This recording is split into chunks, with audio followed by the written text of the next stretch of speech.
Hey, this is Keith with How to Build Your Own Home. I'm at a home I built. Actually, it's my home. I live in this home.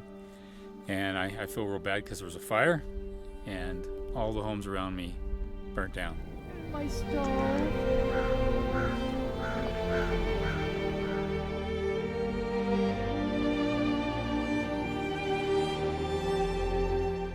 And mine survived. There's some damage. I'm going to walk around, do some assessment of it. And